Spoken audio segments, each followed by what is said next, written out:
जिनका आप हर दिन इस्तेमाल कर सकते हैं। आज हम एक ऐसी किताब पर बात करने वाले हैं जो सफलता और खुशी के बारे में हमारी जो आम सोच है ना, उस पर ही सवाल उठाती है। हाँ।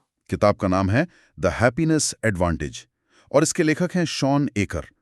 वो हार्वर्ड में रिसर्चर रहे हैं और पॉजिटिव साइकोलॉजी मतलब सकारात्मक मनोविज्ञान के जाने माने एक्सपर्ट्स में से हैं। बिल्कुल। और ये किताब उस बहुत पुरानी, बहुत आम धारणा को चुनौती देती है कि भाई पहले खूब मेहनत करो, फिर सफल बनो और तब जाके तुम्हें खुशी मिलेगी। हाँ, हम सब यही सुनते आए हैं। पर शॉनेकर कहते हैं, और वो दशकों की रिसर्च का हवाला देते हैं, खासकर पॉजिटिव साइकोलॉजी और न्यूरोसाइंस में, कि ये फॉर्मूला असल में उल्टा है। उल्टा मतलब खुशी पहले और सफलता बाद में? ये सुनने में थोड़ा अजीब सा लगता है, क्योंकि हम तो यही सोचते बड़े हुए हैं कि सफलता मिलेगी तो खुशी अपने आप आ जाएगी। हाँ, यही तो इस किताब का सबसे अहम और शायद क्रांतिकारी विचार है। एकर का तर्क है, और ये सिर्फ उनका विचार नहीं, इसके पीछे काफी विज्ञान है, कि खुशी सफलता का नतीजा नहीं है, वो उसका एक जरूरी कारण है। कारण? हाँ, कारण। जब हमारा दिमाग सकारात्मक होता है, जब हम खुश होते हैं, तो हम असल में ज्यादा स्मार्ट होते हैं, ज्यादा मोटिवेटेड, ज्यादा क्रिएटिव, ज्यादा एनर्जेटिक और मुश्किलों को सुलझाने में भी बेहतर हो जाते हैं। अच्छा? हाँ, खुशी हमें एक तरह की, कह सकते हैं, मानसिक बढ़त देती है। इसी को एकर हैप्पीनेस एडवांटेज कहते हैं। तो ये सिर्फ एक फिलॉसफी या अच्छी सोच वाली बात नहीं है, इसके पीछे पक्का विज्ञान है। बिल्कुल। और ये उन लोगों के लिए तो बहुत काम की हो सकती है जो हमेशा सफलता के पीछे भाग रहे हैं पर लगता है खुशी अभी भी दूर है, या शायद जो अपने काम या पढ़ाई के बोझ से दबे हुए हैं। निश्चित रूप से ये किताब प्रोफेशनल्स के लिए है, स्टूडेंट्स के लिए, लीडर्स के लिए, मतलब हर उस व्यक्ति के लिए जो तनाव महसूस कर रहा है या ओवरवेल्म्ड हो रहा है और अपनी प्रोडक्टिविटी, परफॉर्मेंस और मुश्किलों से जूझने की ताकत, जिसे रेजिलियंस कहते हैं, उससे बेहतर बनाना चाहता है। और ये सिर्फ थ्योरी नहीं देती, ये प्रैक्टिकल साइंस बेस्ड तरीके बताती है जिन्हें आप अपनी रोज की जिंदगी में इस्तेमाल कर सकते हैं। और शायद उन जिज्ञासु लोगों के लिए भी जो बस ये जानना चाहते हैं कि भाई ज्यादा खुश कैसे रहें और उस खुशी को अपने लक्ष्य पाने में कैसे इस्तेमाल करें, बिना किसी भारी भरकम ज्ञान के बोझ के। सीधे मुद्दे की बात है ना? हाँ, ये किताब बहुत ही साफ तरीके से 7 सिद्धांत बताती है। आज हम उनमें से कुछ सबसे जरूरी और शक्तिशाली सिद्धांतों पर थोड़ी बात करेंगे। बढ़िया। तो फिर शुरू कहते हैं पहले और सबसे बुनियादी सिद्धांत से, जिसका जिक्र आपने किया भी, खुशी का फायदा, द हैप्पीनेस एडवांटेज। यानी ये मानना कि खुशी सफलता के बाद नहीं आती, बल्कि वो पहले आती है और सफलता की तरफ ले जाती है। ये सुनने में तो ठीक लगता है, पर इसके पीछे का विज्ञान क्या है? सिर्फ अच्छा महसूस करने से प्रदर्शन कैसे बेहतर हो जाता है? ये बहुत अच्छा सवाल है, क्योंकि बात सिर्फ अच्छा महसूस करने तक सीमित नहीं है। होता क्या है कि जब हम सकारात्मक भावनाएं महसूस करते हैं, जैसे खुशी, उम्मीद, आभार, तो हमारे दिमाग में न कुछ केमिकल्स रिलीज होते हैं, जैसे डोपामाइन, सेरोटोनिन। अच्छा, न्यूरोट्रांसमीटर्स। हाँ, वही। ये केमिकल्स न सिर्फ हमें अच्छा महसूस कराते हैं, बल्कि हमारे दिमाग के जो सीखने वाले हिस्से हैं, लर्निंग सेंटर्स, उन्हें एक्टिवेट करते हैं। ओके। इससे क्या होता है, हमारी ध्यान लगाने की क्षमता बढ़ती है, हम जानकारी को बेहतर याद रख पाते हैं और चीजों का विश्लेषण भी बेहतर तरीके से कर पाते हैं। अच्छा, तो ये सिर्फ एक मूड नहीं है, ये सीधा दिमाग के काम करने के तरीके को बदलता है। किताब में इसके कुछ उदाहरण भी हैं शायद। हाँ, कई सारे हैं। एक बड़ा दिलचस्प उदाहरण डॉक्टरों का है।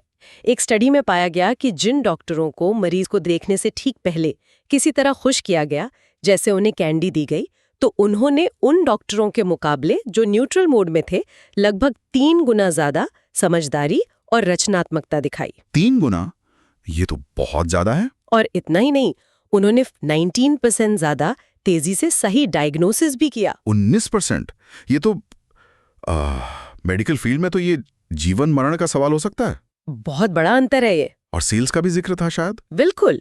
एक और स्टडी थी, उसमें पाया गया कि जो सेल्स पर्सन आशावादी थे, मतलब पॉजिटिव सोच वाले थे, उन्होंने निराशावादी सेल्स पर्सन की तुलना में औसतन 56% ज्यादा बिक्री की। 56%? हाँ, तो ये साफ दिखाता है कि जो सकारात्मक सोच है, खुशी है, ये सिर्फ अंदर का एहसास नहीं है, इसके बाहर दिखने वाले ठोस नतीजे होते हैं। एक जानी मानी रिसर्चर है बारबरा फ्रेडरिक्सन। वो इसे ब्रॉडन एंड बिल्ड थ्योरी कहती हैं। ब्रॉडन एंड बिल्ड थ्योरी, ये क्या चीज है? इसका मतलब है कि जो पॉजिटिव भावनाएं हैं वो हमारे सोचने और काम करने के दायरे को ब्रॉडन करती हैं, यानी फैलाती हैं, चौड़ा करती हैं। अच्छा। कैसे?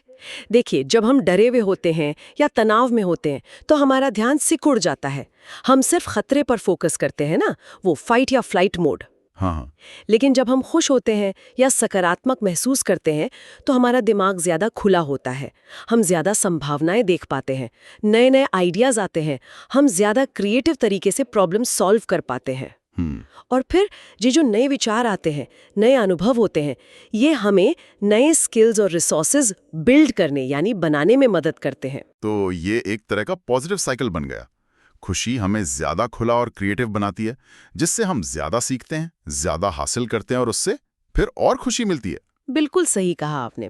और इसका एक और पहलू है जिसे अनडूइंग इफेक्ट कहते हैं। Undoing effect? हाँ, मतलब सकारात्मक भावनाएं जो है वो तनाव और चिंता के जो शारीरिक असर होते ना, जैसे दिल की धड़कन तेज होना, ब्लड प्रेशर बढ़ना, उन्हें जल्दी से अंडू करने यानी बेअसर करने में मदद करती हैं। अच्छा। मान लीजिए किसी टेंशन वाली बात से आपका दिल जोर जोर से धड़क रहा है, तो अगर आप उसी समय कोई खुशी या शांति वाली भावना महसूस करें तो आपकी हार्ट रेट जल्दी नॉर्मल हो जाएगी। तो खुशी सिर्फ अच्छा महसूस करना नहीं है, ये एक तरह का स्ट्रेस बस्टर भी है और परफॉर्मेंस बढ़ाने वाला टूल भी। बिल्कुल, ये कॉम्पिटिटिव एज है, एक तरह की कार्य नीति, वर्क एथिक। ये तो वाकई सोचने का पूरा नजरिया ही बदल देता है। मतलब सफलता के पीछे भागने की बजाय शायद हमें खुशी को बढ़ाने पर ज्यादा ध्यान देना चाहिए। हाँ। लेकिन यहीं पर दूसरी मुश्किल आती है। हम सब जानते तो हैं कि हमें क्या करना चाहिए। रोज एक्सरसाइज करनी चाहिए, हेल्दी खाना चाहिए, टाइम पर काम खत्म करना चाहिए, पर कर नहीं पाते। वो जो विल पावर है, इच्छा शक्ति, वो जवाब दी जाती है। यहीं पर शायद किताब का दूसरा सिद्धांत काम आता है। हाँ, और ये सिद्धांत बहुत ही प्रैक्टिकल है और शायद थोड़ा हैरान करने वाला भी। ये है 20 सेकंड का नियम, द 20 सेकंड रूल। 20 सेकंड का नियम? हाँ, इसका मतलब है कि अच्छी आदतें बनाने और बुरी आदतें तोड़ने के लिए सिर्फ इच्छा शक्ति के भरोसे मत रहिए, बल्कि किसी काम को शुरू करने में जो शुरुआती रुकावट या ऊर्जा लगती है ना, जिसे एक्टिवेशन एनर्जी कहते हैं, उसे बदलिए। Activation energy? ये तो केमिस्ट्री वाला शब्द है, यहाँ कैसे? हाँ, कॉन्सेप्ट बिल्कुल वैसा ही है। कोई भी काम शुरू करने के लिए हमें थोड़ी सी एनर्जी लगानी पड़ती है ना, चाहे वो मानसिक हो या शारीरिक।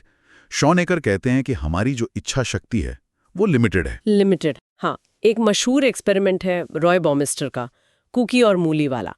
उसमें जिन लोगों को ताज़ी बनी कुकीज़ की बजाय मूली खाने के लिए अपनी इच्छा शक्ति लगानी पड़ी, वो बाद में जब उन्हें एक मुश्किल पजल दी गई तो जल्दी हार मान गए। अच्छा, मतलब उनकी विल पावर खत्म हो गई थी। हाँ, चुक गई थी। तो हम अपनी विल पावर पे पूरी तरह निर्भर नहीं रह सकते, खासकर जब दिन भर काम करके थक गए हों। सही बात है। तो ये 20 सेकंड का नियम कैसे मदद करता है इसमें? ये नियम कहता है कि अगर आप कोई अच्छी आदत डालना चाहते हैं तो उसे शुरू करने में जो टाइम या कोशिश लगती है उसे कम से कम 20 सेकंड कम कर दीजिए। अच्छा। और अगर कोई बुरी आदत छोड़ना चाहते हैं तो उसे शुरू करने में लगने वाले टाइम या कोशिश को 20 सेकंड बढ़ा दीजिए। सिर्फ 20 सेकंड? हाँ, ये छोटा सा बदलाव भी बहुत बड़ा फर्क ला सकता है। क्योंकि हम इंसान है ना, हम नेचुरली सबसे आसान रास्ता चुनते हैं, कम रुकावट वाला रास्ता। इसका कोई उदाहरण है किताब में? एक और अपना ही उदाहरण देते हैं। वो रोज गिटार बजाने की आदत डालना चाहते थे, लेकिन उनका गिटार अलमारी में केस के अंदर रखा रहता था। अब उसे निकालने में, केस खोलने में, गिटार उठाने में शायद 20-30 सेकंड ही लगते होंगे। पर यही छोटी सी रुकावट, यही एक्टिवेशन एनर्जी उन्हें रोज प्रैक्टिस करने से रोक रही थी। सिर्फ 20-30 सेकंड का आलस यकीन नहीं होता। हाँ, पर होता यही है। तो उन्होंने क्या किया, उन्होंने गिटार को अलमारी से निकाला और एक स्टैंड पर अपने लिविंग रूम में सामने रख दिया, जहां वो आसानी से दिखे और उठाया जा सके। एक्टिवेशन एनर्जी कम कर दी। बिल्कुल, लगभग शून्य कर दी। नतीजा, वो आसानी से रोज प्रैक्टिस करने लगे। अरे वाह, ये तो कमाल का तरीका है। तो इसका मतलब ये हुआ कि अगर किसी को सुबह एक्सरसाइज करनी है तो उसे रात में ही अपने जिम के कपड़े निकालकर बिस्तर के पास रख लेने चाहिए, या शायद पहन के ही सो जाए। बिल्कुल, एक्टिवेशन एनर्जी कम हो गई ना। या अगर कोई टीवी कम देखना चाहता है तो रिमोट कंट्रोल से बैटरी निकालकर किसी दराज में रख दे। हाँ। अब टीवी चलाना है तो उठो, दराज खोलो, बैटरी ढूंढो, लगाओ, 20 सेकंड या उससे ज्यादा की एक्स्ट्रा मेहनत। हो सकता है उस आलस के पल में ये भारी लगे और वो टीवी ना चलाए। काम पर फोकस बनाए रखने के लिए भी इसका इस्तेमाल हो सकता है, जैसे ईमेल या सोशल मीडिया बहुत ध्यान भटकाते हैं। हाँ, जरूर। अपने फोन पर नोटिफिकेशंस बंद कर दीजिए। जिन वेबसाइट्स पर टाइम बर्बाद होता है उनके शॉर्टकट हटा दीजिए या लॉग आउट करके रखिए ताकि हर बार लॉग इन करना पड़े। अच्छा। ईमेल चेक करने का एक फिक्स टाइम रखिए और बाकी टाइम ईमेल बंद।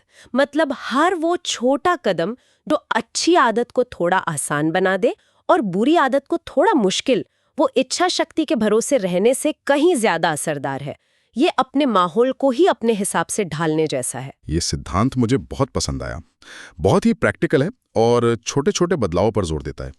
तो पहला सिद्धांत सोच बदलने पर था, दूसरा आदतों को बदलने पर।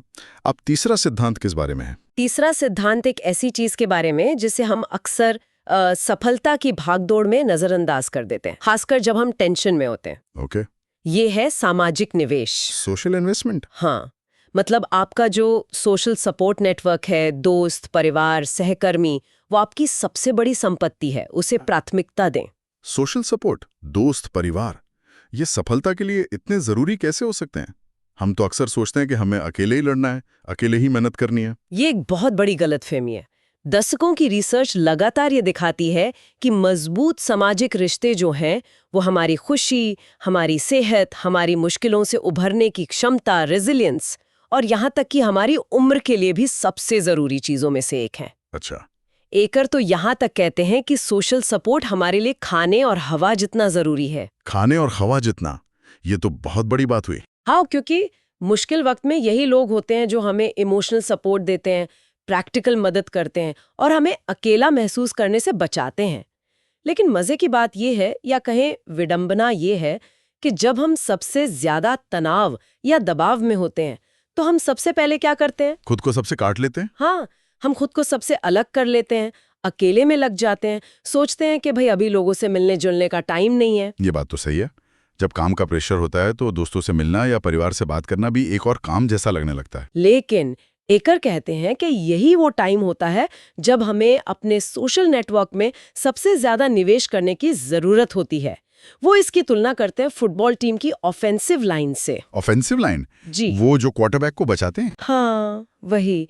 जैसे ऑफेंसिव लाइन क्वार्टरबैक को हमलों से बचाती है ताकि वो खेल सके, वैसे ही हमारा सोशल सपोर्ट नेटवर्क हमें तनाव और नेगेटिविटी से बचाता है, हमें अपने लक्ष्यों पर फोकस करने और बेहतर परफॉर्म करने की ताकत देता है। ये एनालॉजी अच्छी है। क्या इसको कोई सबूत है किताब में, जैसे हार्वर्ड के छात्रों पर कोई स्टडी? हाँ, एकर ने हार्वर्ड में अपनी रिसर्च में देखा कि जो छात्र पढ़ाई के दबाव और तनाव के दौरान भी अपने दोस्तों, परिवार, मेंटर से जुड़े रहते थे, उनसे मदद मांगते थे, उनके साथ वक्त बिताते थे, वो न सिर्फ ज्यादा खुश थे बल्कि लंबे समय में ज्यादा सफल भी हुए। अच्छा। और दूसरी तरफ जो छात्र अलग थलग पड़ गए, जिन्होंने सोचा कि उन्हें अकेले ही सब संभालना है, वो अक्सर ज्यादा संघर्ष करते पाए गए, उनका परफॉर्मेंस गिरा और वो बर्नआउट का शिकार भी हुए। तो ये सिर्फ पर्सनल लाइफ के लिए नहीं बल्कि एकेडमिक और प्रोफेशनल सफलता के लिए भी उतना ही जरूरी है। वर्कप्लेस के बारे में क्या? ऑफिस में क्या वहां भी सोशल कनेक्शन मायने रखते हैं?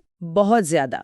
अक्सर ऑफिस कल्चर में ऐसा माना जाता है कि भाई काम के टाइम सिर्फ काम करो, सहकर्मियों से बातचीत, हंसी मजाक, ये सब टाइम वेस्ट है। हाँ, कई जगह ऐसा ही होता है। लेकिन रिसर्च कुछ और ही कहती है। सहकर्मियों के साथ छोटी छोटी पॉजिटिव बातचीत, जिन्हें एक रिसर्चर जेन डटन हाई क्वालिटी कनेक्शंस कहती हैं, वो कर्मचारियों की एंगेजमेंट, क्रिएटिविटी और प्रोडक्टिविटी को बढ़ा सकती है। कोई ठोस उदाहरण है इसका? IBM में एक बहुत दिलचस्प स्टडी हुई थी। उन्होंने कर्मचारियों के ईमेल पैटर्न को एनालाइज किया और पाया कि जो कर्मचारी सोशल तौर पर जितने ज्यादा जुड़े हुए थे, मतलब जितने ज्यादा लोगों से वो रेगुलरली बात करते थे, उनका परफॉर्मेंस उतना ही बेहतर था। अच्छा, कितना बेहतर? असल में हर नए ईमेल कॉन्टैक्ट से कंपनी के रेवेन्यू में औसतन $948 की बढ़ोतरी जुड़ी हुई पाई गई। $948 प्रति कॉन्टैक्ट? ये तो अविश्वसनीय है। इसका मतलब ऑफिस में दोस्ती और सहयोग सिर्फ फील गुड फैक्टर नहीं है, ये सीधे सीधे बिजनेस को फायदा पहुंचाता है।